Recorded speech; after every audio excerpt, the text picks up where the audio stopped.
Hello, my name is Santia Driscoll. At our family Christmas dinner, my sister raised her glass and said, "Working hard yet still broke. Classic Santia." My mother smiled and added, "Even a lifetime won't buy you a house." They thought I would laugh with them, that I'd stay small, quiet, grateful just to have a seat. But behind their toasts was something colder, a pattern. They rewrote my story, deleted my name, claimed my success as their own. And I let them, for years, until the Wall Street Journal printed the truth. Now tell me, what would you do if your family spent a decade erasing you? I pulled into the long circular driveway just as the last bit of winter light slid behind the roofs of Highland Park. The house looked the same as always, too bright, too perfect, like someone had ordered it from a catalog of success. Every window glowed gold, every hedge trimmed sharp enough to cut. Cars lined the street, German, polished, silent. Mine, a modest sedan that coughed once before shutting off, looked like an uninvited guest. I sat there for a moment, hands gripping the steering wheel. My reflection in the windshield looked calm, but I could already feel the chill of the evening creeping under my coat. Christmas Eve.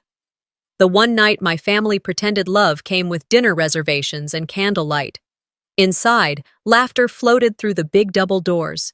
I could picture the layout without even stepping in. Callista holding court near the fireplace, our mother, Vera, adjusting the lighting just enough for the guests to say, "Your home is stunning, Mrs. Driscoll." I exhaled, straightened my sleeves, and stepped out. The valet looked surprised when I handed him my keys.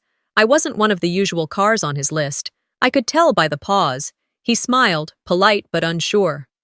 "Family," I said simply. His shoulders relaxed and he waved me in.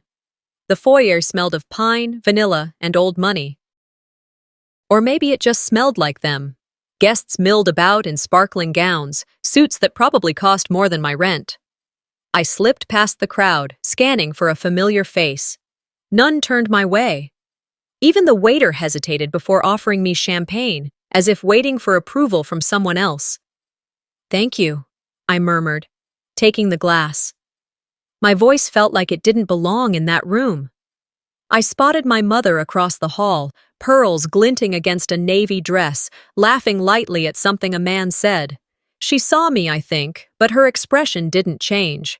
The corner of her mouth curved upward, polite but detached, so I drifted toward the dining room, pretending to admire the decorations. The table gleamed under the chandelier, mahogany polished to a mirror, silverware aligned like soldiers. There were 12 seats. I knew mine would be at the far end. It always was.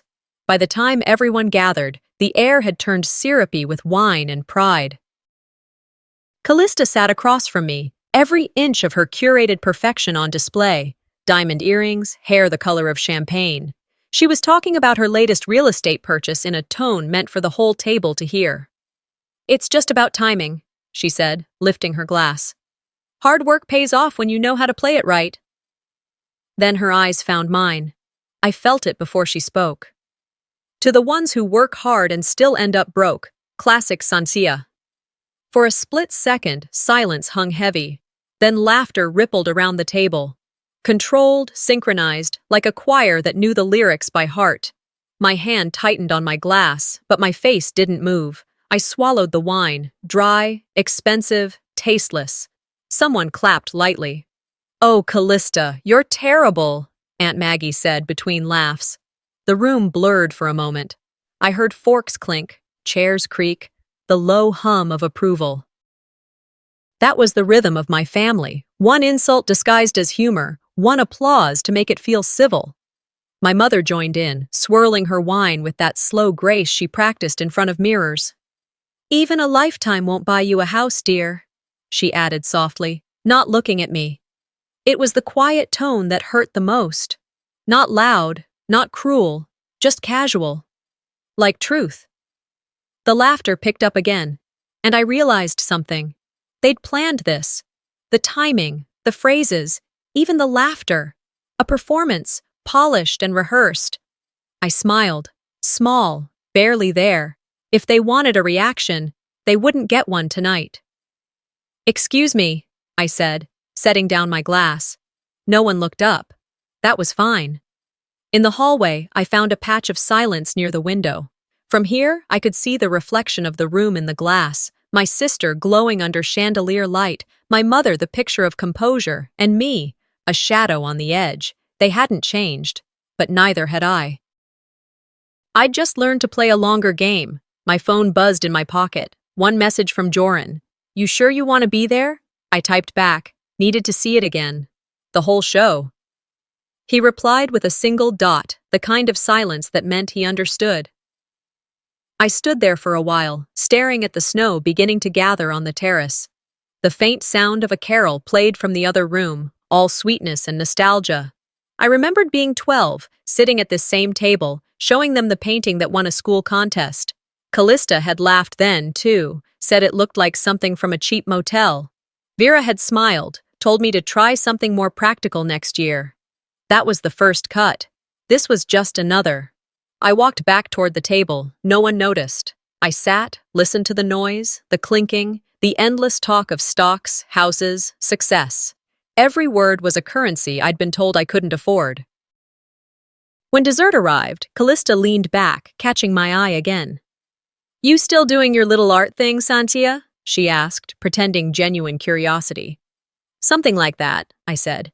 "Well," she smirked, "keep at it. Maybe one day you'll surprise us." "I already have," I murmured. She didn't hear me. Or maybe she did and chose not to. The rest of dinner unfolded like a play where I'd forgotten my lines. I watched them, each line rehearsed, each gesture choreographed for admiration. If perfection were a sport, my family had Olympic form. I focused on the details instead. The flicker of candles, the faint chip on the silver tray, the reflection of Callista's diamonds trembling slightly when she lifted her wrist. Even glass shakes when it knows it's being watched. At one point, Vera turned to me, that same polite half-smile still pinned in place. "You look tired, dear. Working too much?" I smiled back. Not enough, apparently. Her eyes flickered, just for a second, but she didn't reply. When coffee was served, I felt the ache settle into my chest, not sharp anymore, just steady. I'd expected humiliation. I'd even rehearsed it. What I hadn't expected was the quiet, the way it hollowed out everything around me. I looked down at my plate, at the untouched dessert, and thought, they'll never change, but I can. Under the table, I opened my phone. My thumb hovered over the screen for a moment before I typed a single word to Joran. Begin. Then I locked the phone, slipped it into my pocket, and lifted my glass again. "To family," I said softly. Callista grinned, oblivious. "To family," she echoed. The chandelier light caught the edge of my glass, throwing a flash across the table. For an instant, everyone sparkled, beautiful, cruel, and completely unaware that the game they'd written no longer belonged to them. I took a slow sip, smiled, and felt the weight shift, small, invisible, but real. And just like that, I remembered. This wasn't the first time they tried to shrink me into silence. They thought I wouldn't notice. That after the little stunt with the champagne toast, I'd just fold back into the shadows where they liked me best, silent, unbothered, uncounted. But as the voices rose and the dining room doors swung open to reveal the long table set like a magazine spread, I already knew. I knew before I even stepped toward it. Every place setting had been carefully arranged. Ivory linen napkins folded like lotus petals, golden-rimmed glasses, silver cutlery shining under the chandelier's staged glow. And at each seat, name cards, delicate ones written in looping calligraphy, Callista, Vera, Aunt Josie, Uncle Marvin. Even two family friends I barely recognized had place cards. I scanned both ends of the table. My name wasn't there. Not a mistake, not oversight. I walked slowly along the table, trailing my fingers lightly over the back of each chair, not in anger, but to buy time, to let the room catch on to what had just happened. They were watching me, even if they didn't want to be caught doing it. I heard a whisper cut through the air like a paper slice. "Maybe she's here to serve the wine?" Laughter, soft and sticky. Aunt Josie's voice again. She said it like she was joking, like it was harmless, but it landed like a slap dressed in pearls. My mother didn't correct her. She didn't even blink. Vera simply took her seat, adjusted her napkin, and said something to the waiter in her controlled, honeyed tone. Callista sat down next, brushing invisible lint from her sleeve, smirking in my direction like she'd just won another round of a game only she and I played, and only she cared to keep score. For a second, I just stood there, one hand resting on the back of a chair that wasn't mine. I could feel the air tighten around me. Some guests looked confused, others avoided eye contact. I spotted a chair in the far corner, near the window, just out of view from the photographer's station. A folding chair, not even part of the original set. I walked over to it, dragging it out gently, its metal legs scratched softly against the floor, the only sound in the room that no one acknowledged. I brought it to the end of the table and sat without asking. My plate was missing. No one moved to fetch one. The waiter approached, hesitated. I looked up, and for a brief moment his eyes apologized where no one else's would. He placed a plate in front of me, too quickly, then disappeared before I could thank him. Dinner began. Callista launched into a monologue about her new partnership with a wellness brand, her voice lilting just enough to make every anecdote sound charming, important. My mother leaned in to listen, resting her chin on one perfectly manicured hand. The room buzzed with approval, forks clinking softly, laughter at all the right cues. Not one person asked me about my work. Not one head turned to include me in the conversation. I wasn't just sitting at the table, I was wallpaper. When the photographer circled the room, snapping candid moments of smiles and champagne flutes, he skipped my end of the table entirely. I saw the lens turn away when he reached my corner, like I'd become an optical blind spot. I ate slowly, not because I wasn't hungry, but because chewing gave me something to focus on, something to keep my jaw from tightening, my eyes from stinging. I counted my breaths. I studied the centerpiece. I waited for someone, anyone, to notice. But they didn't. And it wasn't the first time. I was 14 the first time I realized I didn't exist in their narrative. It was at my father's retirement party. They had printed programs for the guests, little booklets with photos, timelines, family bios. Everyone had a blurb. Callista had a full page, complete with her SAT scores and tennis trophies. I had nothing. When I brought it up to Dad, he looked at me like I'd asked why the sun sets. "You're still figuring yourself out," he said, patting my head like a dog. "Let the spotlight go to the ones already making us proud." That night, I helped clear plates while Callista posed with guests in front of a banner that read, "Legacy built with integrity." It was the first time I felt what it meant to be quietly erased.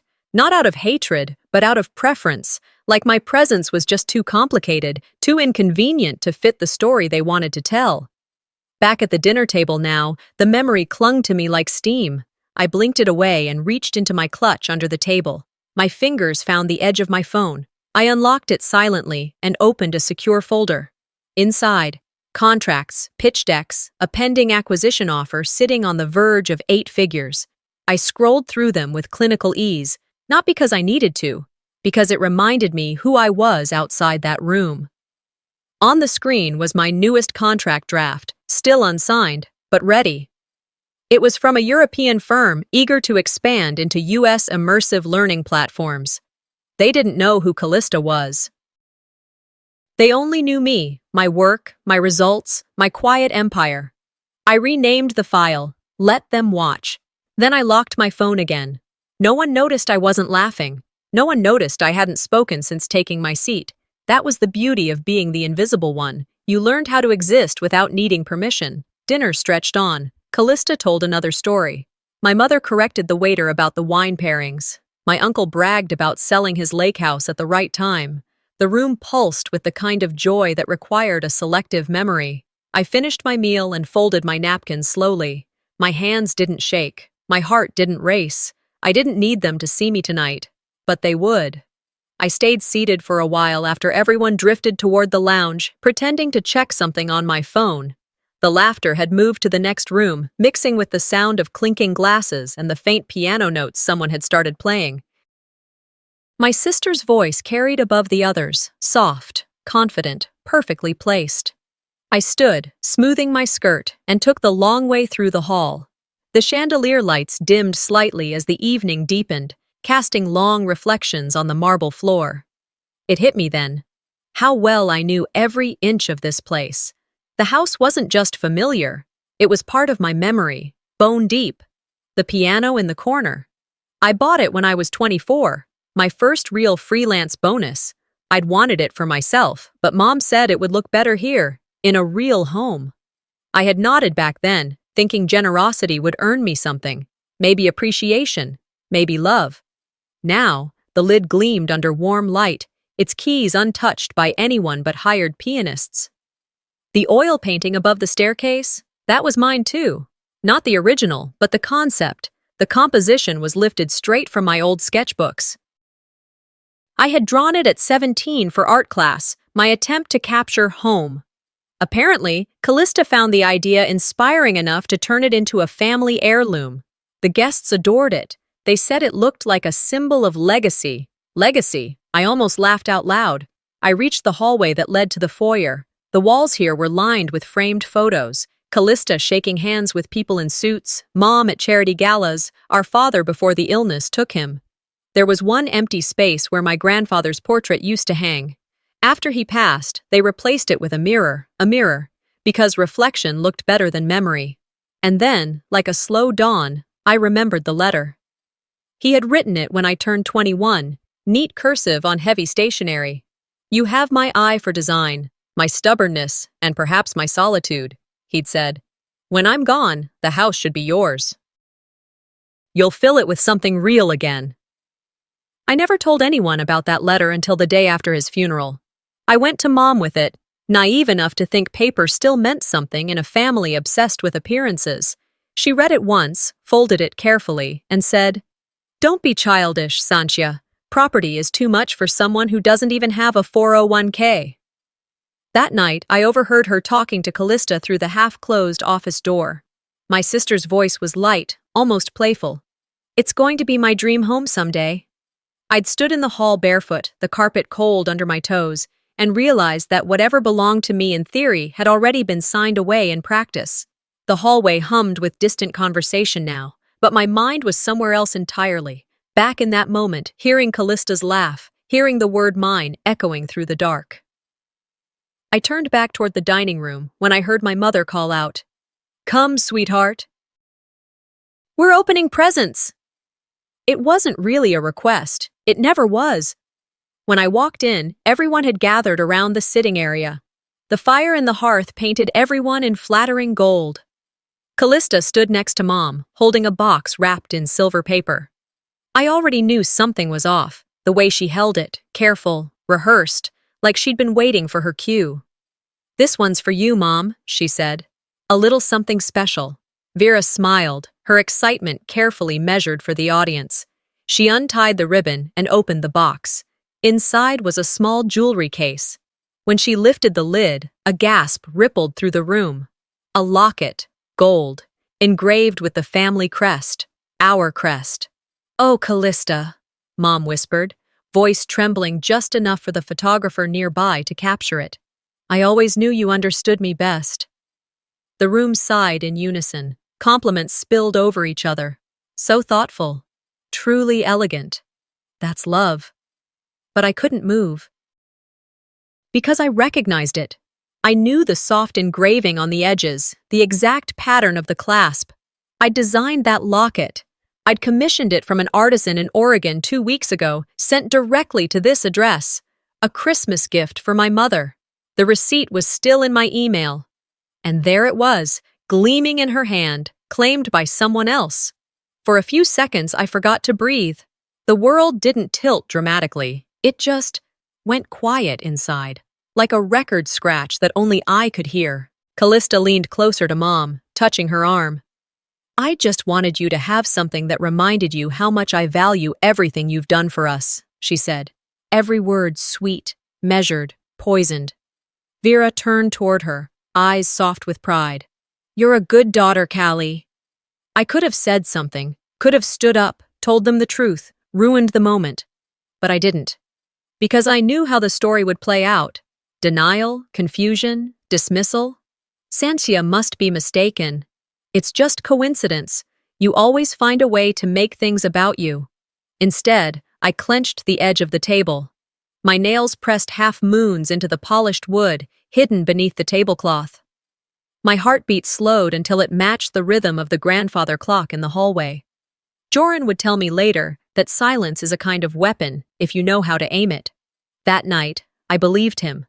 Under the table, I pulled my phone from my bag, opened my messages, and typed one word: confirmed. And then I opened my email, scrolled to the receipt, the delivery confirmation, the artisan's signature. I took a screenshot, cropped it, and saved it into a folder I'd created weeks ago. Receipts, not just financial. It wasn't anger anymore. Not even grief. It was precision.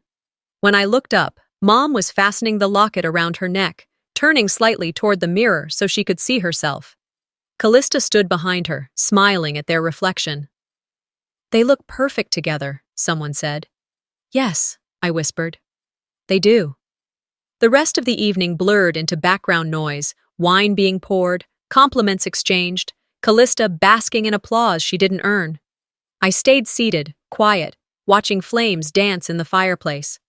For the first time, I understood that this house, the one built from my grandfather's promises and my own gifts, wasn't mine anymore. Maybe it never had been, but I wasn't mourning loss. I was measuring theft. Because I didn't lose the house, or the locket, or even the spotlight. I surrendered them once, on purpose, just to see what they'd do with my silence. The night had settled deep into the walls by the time dessert arrived. Outside, the December air pressed cool against the windows, frosting their edges, while inside, the conversation grew louder, warmer, richer, like the second act of a show everyone already knew by heart. I stayed quiet, listening to the sound of forks scraping porcelain and glasses clinking in rhythm. Laughter came easy to them, almost rehearsed, and I let it wash over me like background noise. I wasn't angry anymore. Not really. Anger was too human, too fleeting. What I felt now was calculation, that steady, cold rhythm of someone who has learned to study her pain until it turns into data. A family friend, one of my father's old colleagues, leaned over from the seat beside me. His tie was crooked, cheeks flushed from wine. He smelled faintly of cigar smoke and entitlement. "Callista told us you two built that tech thing together," he said, chuckling. "She said you were the dreamer, and she gave you the business sense to make it real. It's such a sweet story." My fork stopped halfway to my mouth. I turned to him slowly, lips pressed into something that looked like a smile. "Is that what she said?" "Oh, yes," he nodded, pleased with himself for remembering. "She said you were lost, didn't know where to start, and she helped you, what was the word? Structure it. That's a good sister, huh?" "Yeah," I said softly, setting the fork down. "That's a very good sister." He grinned, oblivious. "Families are everything. You must be proud of her." "Pride," I said, feeling the word crumble in my mouth, "is one word for it." He laughed again and turned his attention back to the table, already lost in a story about golf. I picked up my glass and took a slow sip, tasting nothing. My pulse, though, steady, deliberate, beat against my wrist like a countdown.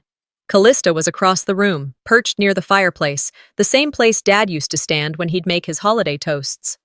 Her hand rested elegantly on the back of Mom's chair, her laughter high and rehearsed. I caught fragments of her conversation, something about women in tech, how mentorship is so important.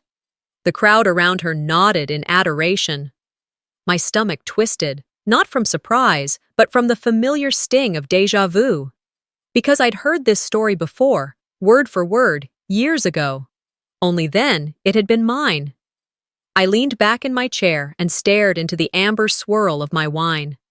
4 years ago, I had sent a 47-page business proposal to the family email thread.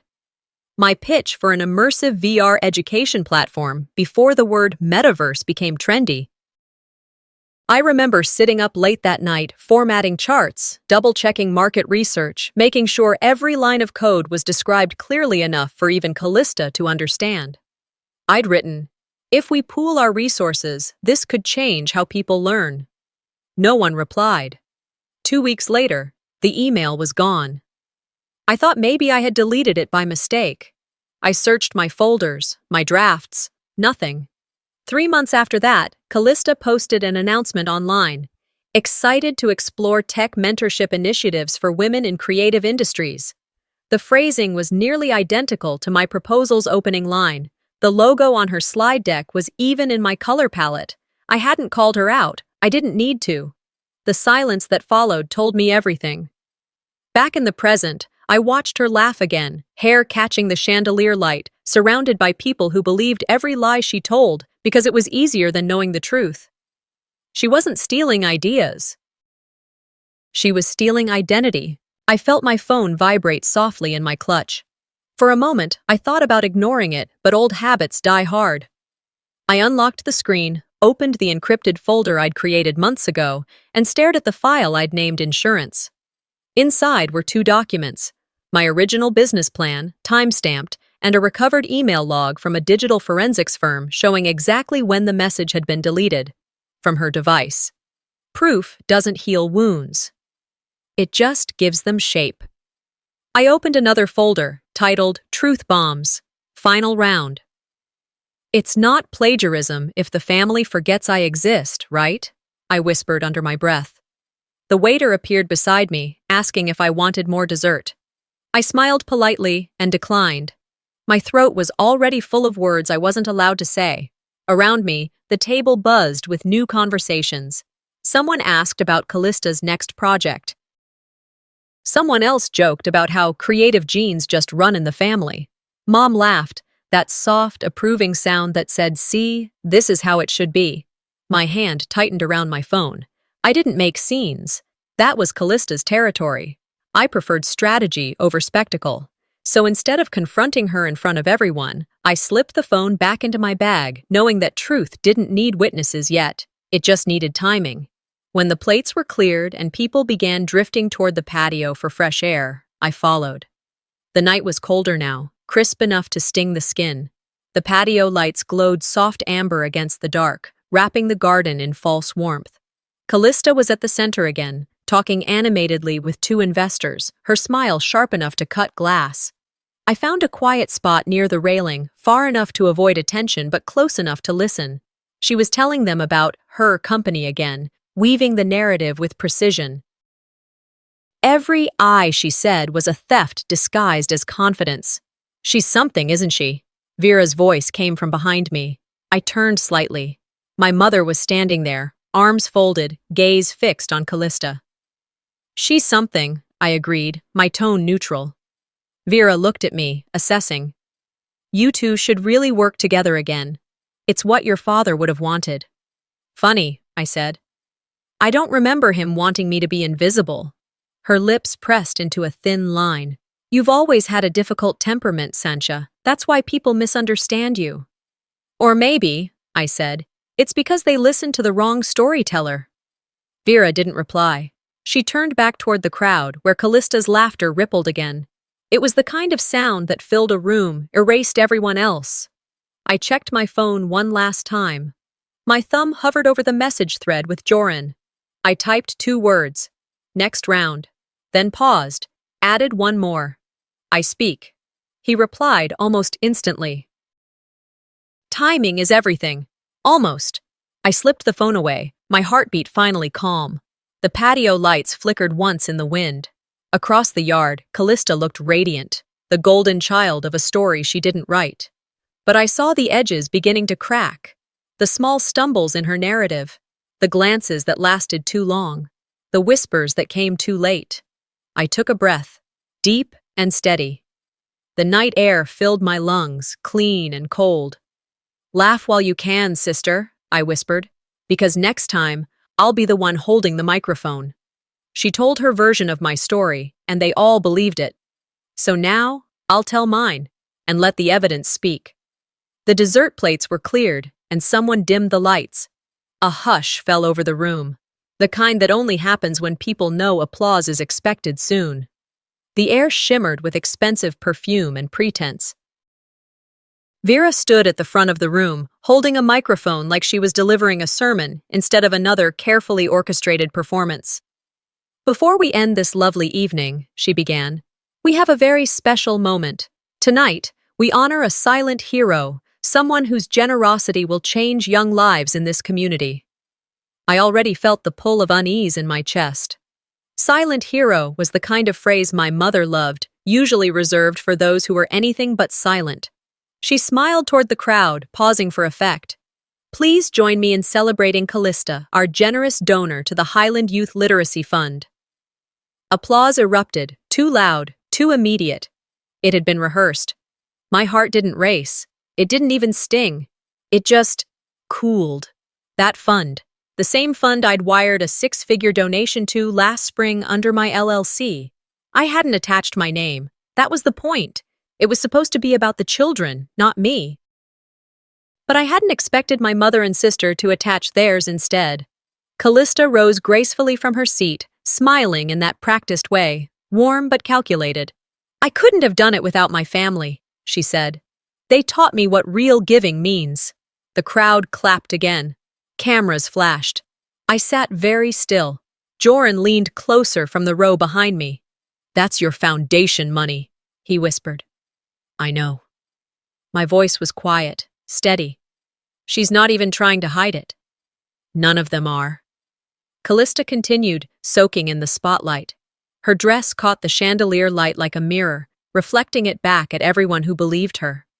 Mom dabbed at her eyes with a napkin, as if overcome with pride.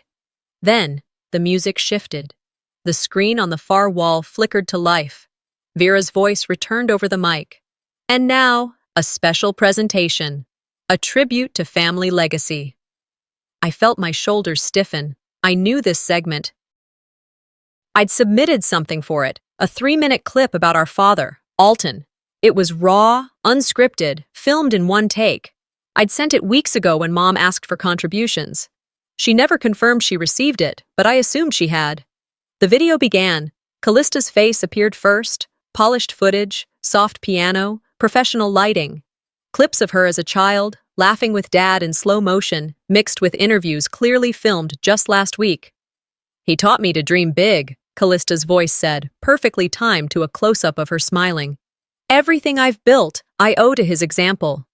The room melted with admiration. At the end, the video faded to black and applause thundered. People stood. I didn't move. Then Vera's voice returned. We regret to inform you the second video we received encountered technical issues and could not be played, but I'm sure the sentiment was equally beautiful. The second video. Mine. I stared straight ahead, feeling something inside me finally shift. Not break, something quieter, a hinge unlocking. Joran turned toward me. They're not even hiding it now. I nodded once. Then I won't either. I reached into my clutch, pulled out my phone, and opened my camera roll. There it was, the video of my father, the unedited truth.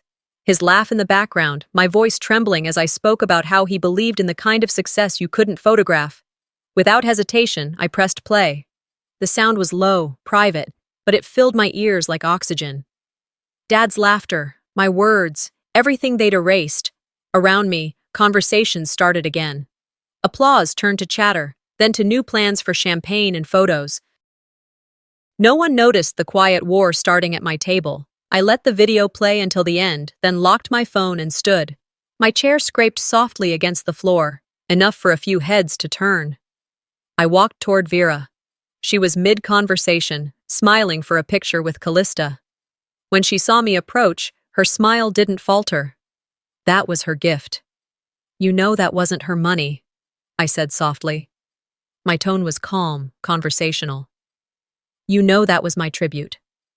Vera's expression froze just enough for me to see the fracture before she fixed it. Her hands trembled slightly on the glass she was holding. Why must you always make things uncomfortable, Sanchia? She said, the words wrapped in silk but sharp at the core. Uncomfortable? I repeated, almost amused. That's one word for the truth. People nearby had gone quiet, pretending not to listen while straining to hear every word. Callista worked very hard to make this event happen, Mom continued. We all did. Sometimes being gracious means letting others shine. Graciousness isn't silence, Mother. It's honesty with dignity. Her eyes narrowed just enough to flash warning. You always twist things. It's exhausting. I smiled. Then rest easy tonight. I'm done twisting. From now on, I'll let the facts speak. I turned to Callista. She was still in front of the camera, answering questions from a journalist who probably thought she'd founded the entire literacy fund herself. When our eyes met, her smile faltered for the first time that night. Just for a second. But it was enough. The air felt different now. Not hostile, not friendly, just real. The kind of real that families like ours avoided because it couldn't be staged. I stepped back, letting her keep the spotlight for one more moment. If she needed it, she could have it. I'd already found something better: control. The lights brightened again as people began leaving for the bar area. Joran caught my eye and tilted his head toward the exit. I nodded, but before I followed, I turned back one last time. Vera was smoothing her hair, pretending everything was fine. Callista was laughing again, too loud, too bright. I knew what came next. The unraveling always starts small, tiny, invisible tears in the fabric. But once they begin, nothing holds. I walked to the edge of the room and glanced at my reflection in the window. The woman staring back didn't look humiliated or broken. She looked steady, ready. They had stolen my name from a donation, my voice from a tribute, and my story from the truth. But what they didn't realize was that I'd already learned to live without their permission. I picked up my coat, slid my phone into the pocket, and smiled to myself. They stole my words, my tribute, my truth. So I decided to take back the one thing they never thought I could: my voice. The night hadn't ended yet. After the applause, after the speeches, and after the kind of empty smiles that only families like mine could master, the guests thinned out until just a few remained. The house was quieter now, but not peaceful, never peaceful. The hum of whispers and footsteps moved toward the study, the room my mother used for every important conversation she didn't want overheard. Callista had gathered her little entourage there, 2 investors from Houston, a man from the Chamber of Commerce, and of course my mother, glowing like this was the finale of a Broadway show.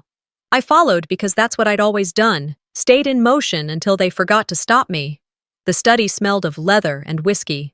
The fire in the hearth crackled softly, warming the air just enough to hide the chill of tension. Callista stood at the front, gesturing toward a massive screen mounted on the wall. She was talking fast, using words she didn't understand, but that didn't matter. Most people in this room didn't either.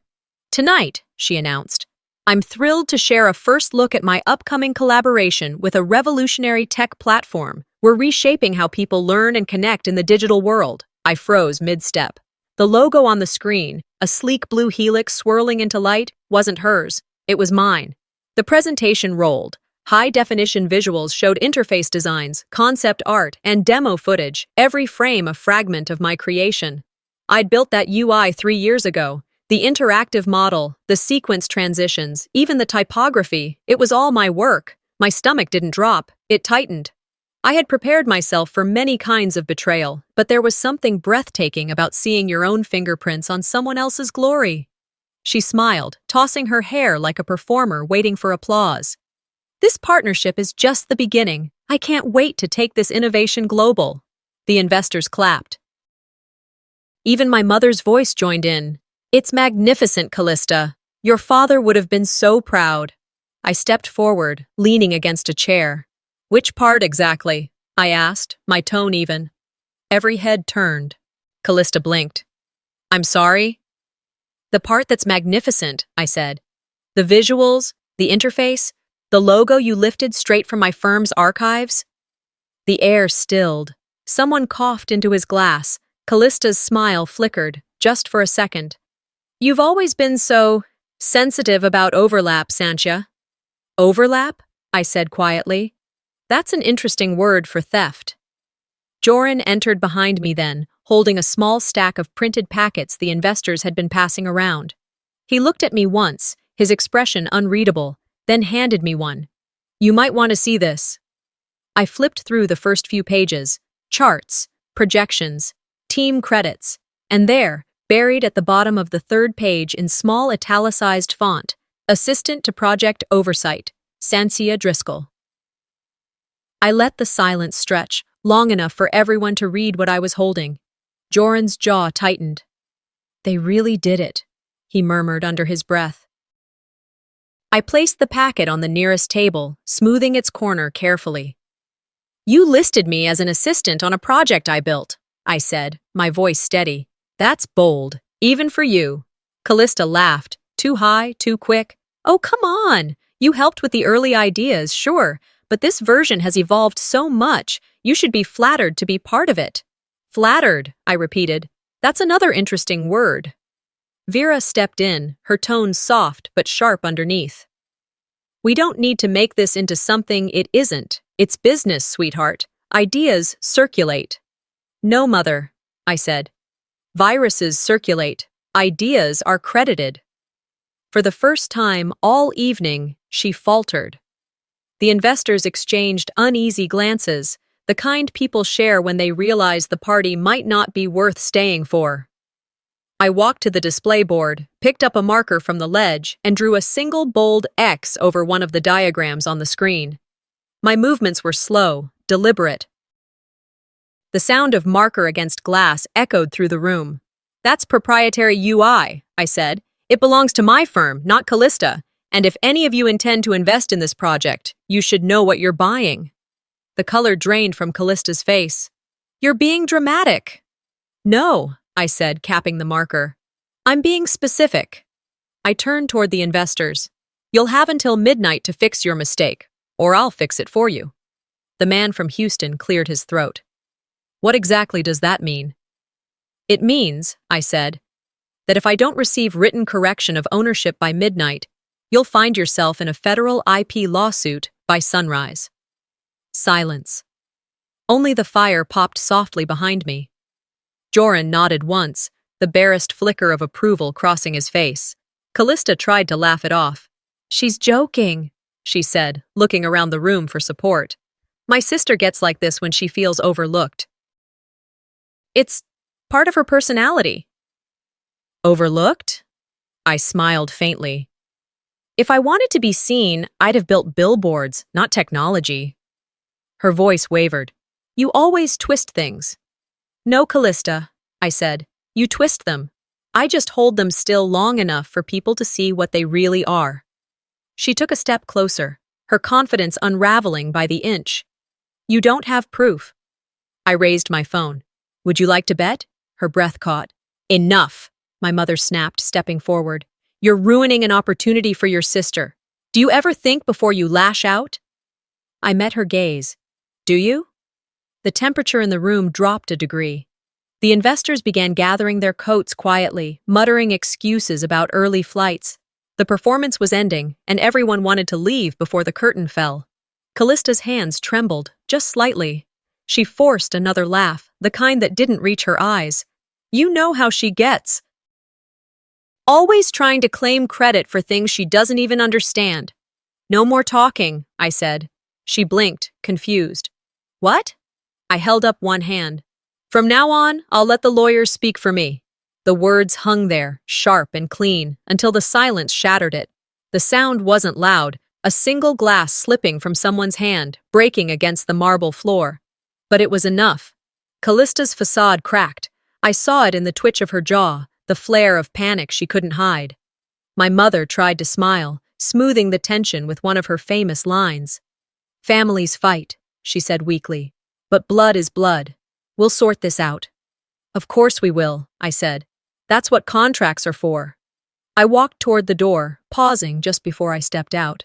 And, Mother, next time you host one of these dinners, make sure the guest list doesn't include thieves. It ruins the appetite. Behind me, the room erupted in low whispers, half-formed protests, and the sound of a lifelong hierarchy starting to collapse. They had crossed a line, thinking I'd stay quiet. Instead, I redrew the battlefield. Morning arrived too bright for anyone pretending the night before hadn't happened. The sunlight spilled through Vera's penthouse windows like a truth no one had invited. I didn't knock. I walked in through the private elevator with the same calm I'd worn all night, except now it felt earned. They weren't expecting me for brunch, but then again, I wasn't here for muffins and mimosas.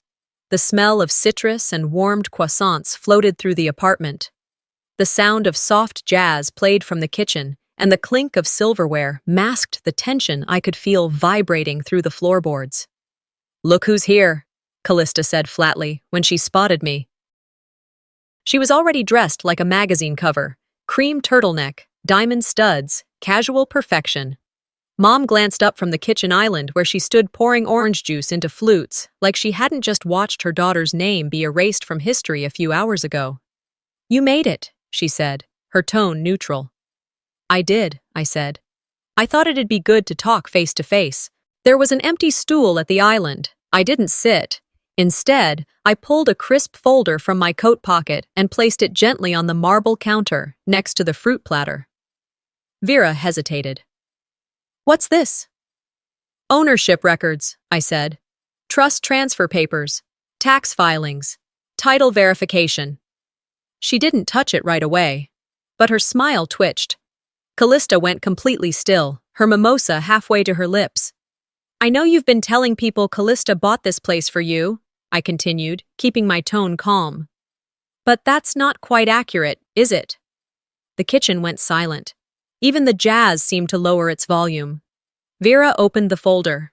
Her eyes scanned the first page, then the second. Her hands didn't tremble, but her jaw flexed slightly. Callista leaned in to read over her shoulder, color draining from her cheeks. I picked up a strawberry and bit into it. Technically, the trust owns the unit, but the money came from me.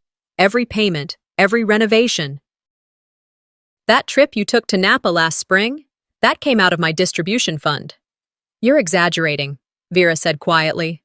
"No," I replied. "I'm documenting." She closed the folder and placed both palms flat on the counter. Her smile returned, but it didn't reach her eyes. "It's not about who paid for what, Sansia. Families don't keep score." "Don't they?" I asked. "Because it seems like you kept track of every cent Callista spent on you, even the ones she claimed from my work."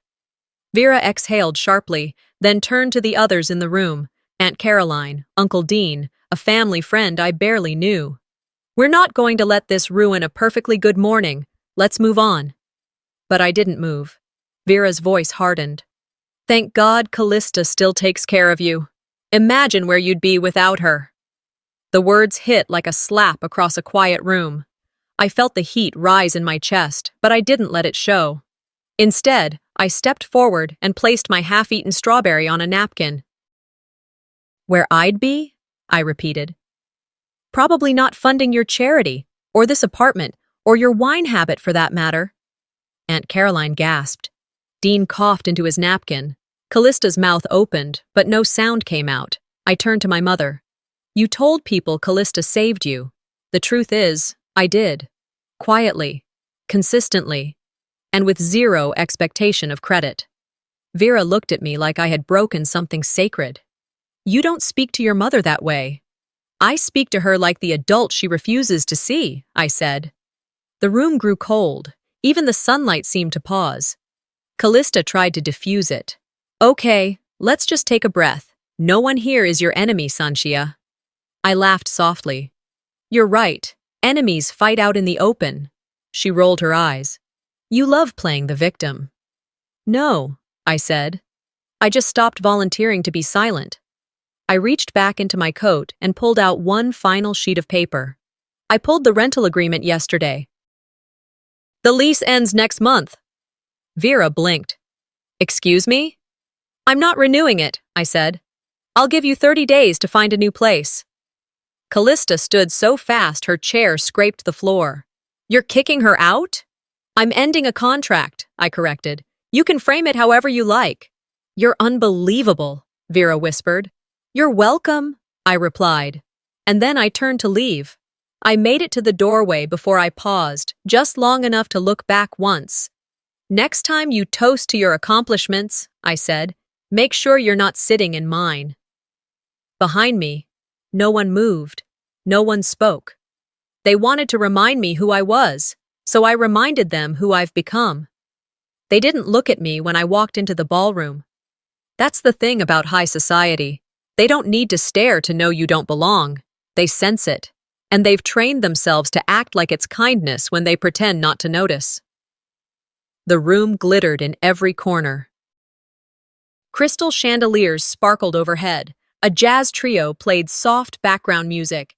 Every table was set like a photo shoot, no less than 5 forks per person, folded linen napkins, name cards in elegant gold font. But this wasn't a wedding. It was a PR emergency dressed up in silk. Callista had gone into damage control mode. After the fiasco at Mom's apartment, she did what she always did: distract with glamour. This gala was her grand reset, hosted under the guise of fundraising for young female founders, but I knew better. It was a calculated attempt to reclaim the narrative, to prove she was still in control. I wasn't invited. That didn't stop me. I arrived 15 minutes after the first speech began and took a seat at the far end of the room beside a potted fern that probably cost more than my first car. Joran was already there, nursing a glass of something amber, watching the stage like a man who'd seen this play before. "Packed house," I whispered as I slid into the seat next to him. He didn't look at me. That's the thing about falling stars. People show up to watch the crash. At the front of the ballroom, Callista stood beneath a soft spotlight. Her dress clung in all the right places, her hair pinned into a sculpted wave that said effortless but took hours. "I've always believed in empowering women," she said into the microphone, voice perfectly modulated. "Especially women with vision, with ideas. Mentorship changed my life, and I'm here to pay it forward." Applause followed. The kind that starts out hesitant, then swells because people think they should clap, not because they believe. I didn't clap. Joran leaned over. "Still think you want to stay quiet tonight?" "I think I've already said enough," I replied. Halfway through the second course, a man with a navy blazer and a Silicon Valley smile walked over. He looked vaguely familiar, probably someone from the early investment circuit. He held his glass with 2 fingers, not because it was heavy, but because that's what men like him did in rooms like this. "I saw your panel last quarter," he said to me. "Brilliant insights. Didn't know you were related to Callista." I felt Joran's posture change beside me, my own hands stilled on the napkin in my lap. Before I could reply, Callista's voice cut in from the stage, too loud, too cheerful. "Oh, she's just creative," she said, laughing like this was all an inside joke. "Nothing serious. Definitely not in tech." Laughter scattered around the room like nervous confetti. I met the man's eyes. He looked confused, suddenly unsure which version of me he was supposed to be speaking to. I gave him a small nod and turned my gaze back to my plate. Joran whispered, "You good?" "I'm fine," I said. "She's losing grip." And she was. Anyone paying attention could see it, the edge in her voice, the way her smile flickered every time someone didn't laugh fast enough. Then it happened. Phones started buzzing. It began as a ripple, one table, then another. People reached for their pockets. Looked down. Froze. The event moderator, mid-sentence about projected fundraising numbers, stumbled over his words. Seems we have some breaking news," he said awkwardly. A screen behind him flickered to life. Someone had mirrored their phone. Black text over a white background. Clean. Unavoidable. Breaking. Forbes WSJ confirms Santia Driscoll as founder of Helix Site VR. Youngest self-made tech billionaire. Story developing. The silence that followed was surgical. I didn't move. I didn't have to. Callista stood frozen in the light, her face a study in confusion and slow-building panic. Her lips parted, then closed again. Vera, seated near the front, gasped audibly. A few heads turned, then more. Within seconds, it wasn't just a whisper, it was a swell. Conversations erupted in fragments. "That's her?" "I thought she was just—" "No, really?" Joran didn't look at me. He just raised his glass slightly in my direction. I stood slowly. Every eye in the room found me. I didn't speak. I didn't gesture. I didn't need to. I simply lifted my glass, half full with untouched wine, and nodded once toward the room. Acknowledgement. Not apology. Not explanation. And then I walked out. The doors didn't slam behind me. There was no dramatic music cue, just the hush of disbelief, the rapid-fire tapping of texts being sent, the subtle shift of power reclaiming its place at the center. Outside, the air was cooler. The city buzzed beneath the building's lights, unaware that inside, a story had just unraveled. I took the elevator down alone. The glass walls gave me a view of the skyline. Somewhere out there, someone was reading the headline. Somewhere, someone was wondering how they missed it. By the time I stepped onto the sidewalk, I could hear footsteps behind me, heels scrambling, cameras clicking. I didn't look back. They wanted me invisible. But now, the world sees everything. The buzz never stopped. In the days that followed the gala, my phone turned into a wildfire. Calls from news outlets, podcasts, old classmates suddenly curious about grabbing coffee. Investors I hadn't heard from in 2 years were now just circling back, like I hadn't already built the empire they ignored. Callista's Instagram went dark that same night. No more morning matcha, no gym selfies, no daily affirmations about self-worth. She disappeared from the feed like dust swept under a very expensive rug. Mom stayed quiet too. No calls, no texts, not even a passive-aggressive article about gratitude forwarded to my inbox. It was Joran who told me. "She wants to talk," he said one morning, his voice low. Vera asked me to pass the message. I didn't ask why she didn't contact me herself. I already knew. "She said she'll meet wherever you choose," he added. "Neutral ground." I thought about it for a second, then gave him the location. A small park just west of the city, the kind of place most people forgot about.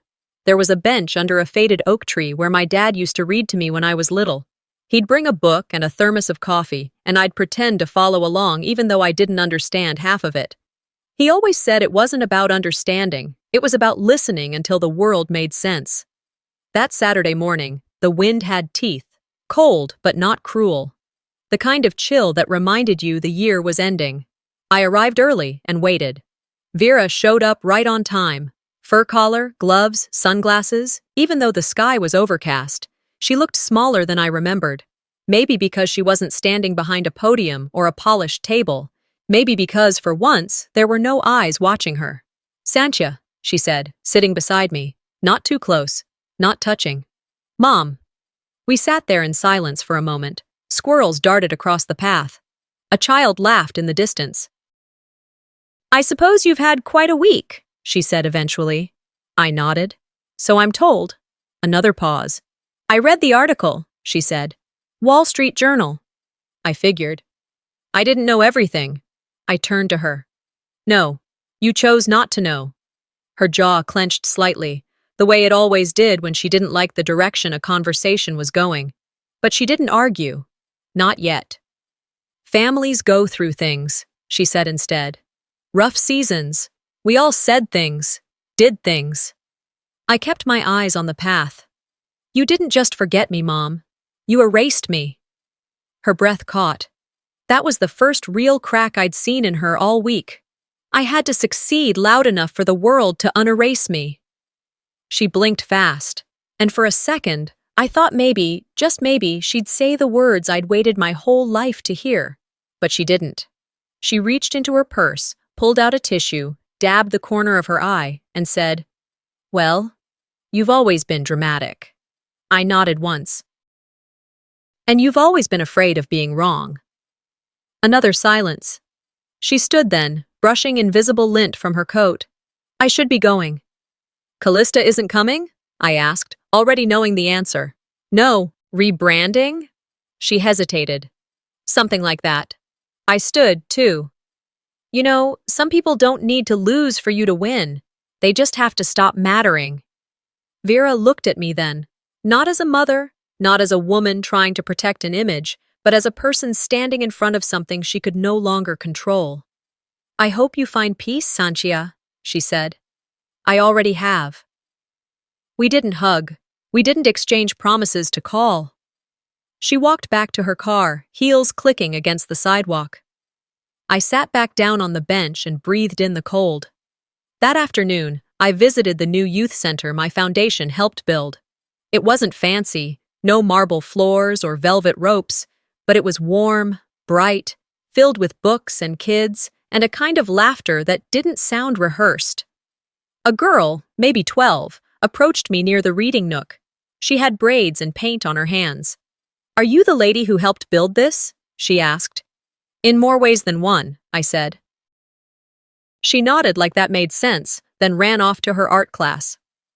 I walked through the halls slowly, letting the sound of life press against my skin. No photographers, no staged speeches, just the quiet hum of something real. Before I left, I stopped by the community board near the entrance. Someone had pinned a photo of the opening ceremony. I wasn't in it, not because they forgot me, but because I hadn't wanted to be. This time, I chose to be invisible. Outside, I pulled on my gloves and walked toward my car. The wind picked up, and I rubbed my palm absent-mindedly, the same spot where a broken wine glass had cut me years ago at one of Callista's parties. The scar was faint now, but I still felt it when the air turned cold. They took years from me, but I built a future that doesn't need them to exist. Some scars aren't meant to disappear. They're meant to remind us where we've been and what we've overcome. Santia's story isn't just about revenge. It's about reclaiming your voice when everyone around you tried to silence it. Have you ever been underestimated by the very people who were supposed to lift you up? Drop your thoughts in the comments. We'd love to hear your story. And don't forget to subscribe for more true-to-life tales of strength, betrayal, and quiet triumph.